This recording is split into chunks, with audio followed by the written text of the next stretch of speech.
Rich dad poor dad chapter 1 का नाम है अमीर लोग कभी भी पैसों के लिए काम नहीं करते हैं।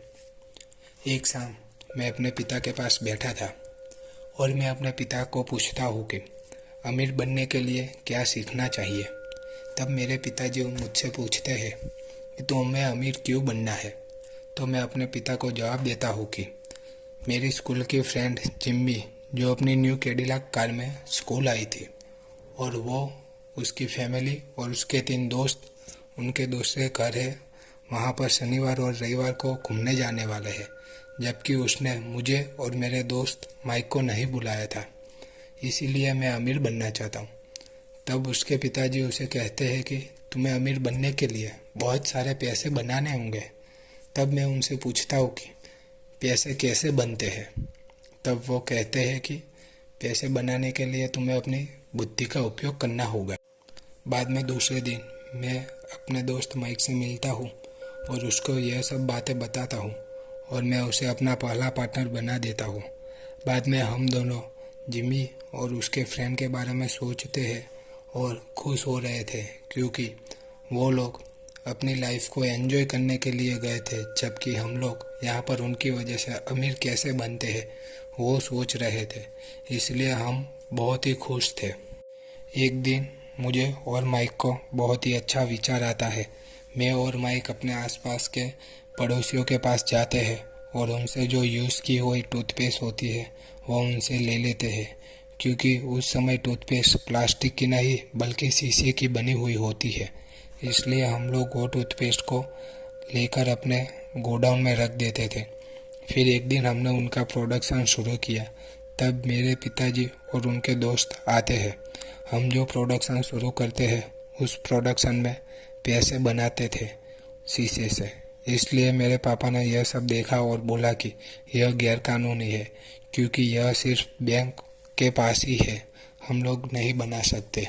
यह सब सुनने के बाद मैं और माइक बहुत ही निराश हो जाते हैं, क्योंकि हमारा फर्स्ट प्रोडक्शन शुरू होते ही फेल हो गया था। इसलिए मैं निराश होकर अपना काम करने लगता हूँ। तब मेरे पिताजी बोलते हैं कि अगर तुम्हें सच में अमीर बनना है तो तुम माइक के पिता से मिलो, क्योंकि मैंने उनकी तारीफ अपने कर्मचारियों से बहुत बार सुनी है। यह सुनने के बाद मैं माइक के पिता से मिलने के लिए चला गया और उनसे बात की। तब उन्होंने कहा कि तुम मेरे लिए काम करोगे तो मैं तुमको सिखाऊंगा। मैं यह बात सुनकर उनसे सहमत भी हो गया था और काम करने के लिए तैयार था। उन्होंने तब कहा कि तुम्हें मेरी शॉप पर शनिवार को 3 घंटे तक काम करना पड़ेगा और हर घंटे का मैं तुम्हें 10 सेंट पगार दूंगा। और मैं सहमत था। मैंने वहाँ पर 3 हफ्ते तक काम किया था।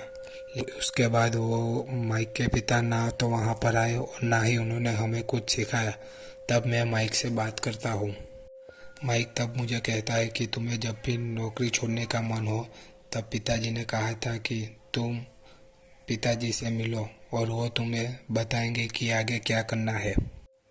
यह सुनने के बाद मैं उसके पिता को मिलने के लिए चले जाता हूँ। मैं जब उसके पिता को मिलता हूँ तब मैं उनका बहुत ही भला बुरा कहता हूँ और कहता हूँ कि आपने मुझे कुछ भी सिखाया नहीं। तब वो कहते हैं कि जीवन हमें कभी भी ऐसे नहीं सिखाता, जीवन हमें अलग तरीके से सिखाता है। यह सुनने के बाद वो कहते हैं कि ज़िंदगी धक्के लगने के बाद कहती है कि उठ और देख। मैं यह सब बातें उनके मुंह से सुनने के बाद मैं ऐसा मान रहा था कि वो पागल है, उन्हें पागलों की हॉस्पिटल में एडमिट कर देना चाहिए। वो कहते हैं कि अगर तू यह सब सीख जाएगा तो तू विवेक, धनवान और सुखी बन जाएगा। बाद में कहते हैं कि तुम्हारे मन में तुम्हारी जीत का उमंग तुम्हारी हार से ज़्यादा होना चाहिए, तभी तुम आगे बढ़ पाओगे। यह सब सुनने के बाद अब मुझे सीखने का मन हो गया था। मुझे यह सब कुछ समझ तो नहीं आता था, लेकिन यह सब सुनना मेरे को बहुत ही अच्छा लगता था। तब मेरे अमीर पिता मुझे कहते हैं कि तू टेंशन मत ले, समय के हिसाब से तू ये सब सीख जाएगा। और उसके बाद वो कहते हैं कि अब सीखने के लिए तैयार हो। तब मैं कहता हूँ हाँ, मैं सीखने के लिए तैयार हूँ। तब वो कहते हैं कि अब से मैं तुम्हें कुछ भी पगार नहीं दूंगा, तुम मेरे लिए फ्री में काम करोगे। यह सुनने के बाद मैं उनके लिए फ्री में काम करने के लिए तैयार हो गया था। थोड़े दिन मैं उनके स्टोर पर फ्री में काम करता हूँ और एक दिन वो आते हैं और मुझे और माइक को लेके एक मैदान में चले जाते हैं। वहाँ पर कुछ लोग खेल रहे थे और उनको देखते ही कहने लगे कि अगर तुम्हें भी पैसों के लिए काम करना है तो तुम भी उनकी तरह ही बन जाओगे। यह सुनने के बाद मेरे पिता मुझसे पूछते हैं कि अगर मैं तुम्हें पहले 10 सेंट देता था उसकी जगह 25 सेंट दूँ तो तुम क्या करोगे। तो मैंने मना कर दिया। उसके बाद वो कहते हैं कि 25 की जगह 50 सेंट दूँ तो तब भी मैंने मना कर दिया। वो बढ़ाते $1 करते हैं तब भी मैंने मना कर दिया। और मैं अपना मन में सोचता हूँ कि उस समय मैं बहुत ही धनवान बच्चा बन जाता, लेकिन मैं मना कर देता हूँ। बाद में वो $5 का ऑफ़र देते हैं तब भी मैं मना कर देता हूँ। और बाद में वह कहते हैं कि मैं तुम्हारी परीक्षा ले रहा था, तुम्हें कोई खरीद नहीं सकता क्योंकि तुम्हारी कोई कीमत ही नहीं है।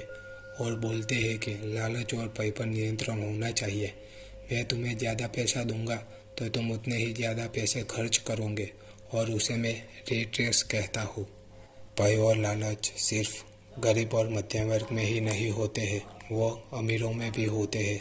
ज़्यादा पैसे कमाने की लालच, पैसे चले न जाए उसका डर, और उसी समय एक भिखारी वहाँ से निकलता है और उसे $1 दिखाते हैं, तब वो राजी खुशी उसे लेकर वहाँ से चला जाता है। तब वह कहते हैं कि ज़्यादातर कर्मचारी यही करते हैं। यह सब सुनाने के बाद वो कहते हैं कि मैं तेरे पिता से भी ज़्यादा कमाता हूँ, लेकिन मैं टैक्स तेरे पिता से भी कम भरता हूँ। और वो कहते हैं कि नौकरी मीन्स किसी प्रॉब्लम का टूंक समय के लिए निवारण लाना। मेरे गरीब पिता कहते हैं कि पढ़ लिख कर अच्छी सी नौकरी कर, और जबकि मेरे अमीर पिता का कहना था कि पैसों पर नियंत्रण कर। और मनुष्य का जीवन ज्ञान के प्रकाश और अज्ञान के अंधकार के बीच की लड़ाई है। नौकरी मिल जाएगी तो आपका जीवन सही हो जाएगा, यह गलत फहमी है, क्योंकि तेरे पिता बहुत पैसे कमाने पर भी वह कर्ज में डूबे रहते हैं, क्योंकि उनको पैसों के बारे में कोई ज्ञान नहीं है। इसलिए वो कहते हैं कि फीलिंग्स से कभी भी नहीं सोचना चाहिए, फीलिंग्स का उपयोग करके उससे सोचना चाहिए।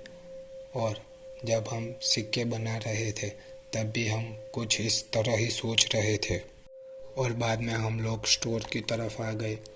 जब हम एक दिन स्टोर पर काम कर रहे थे तब मिसिस मार्टिन कॉमिक बुक को बस्ती वाले को दे रही थी। तब हमने उनसे कहा कि क्या मैं यह कॉमिक बुक रख सकता हूँ।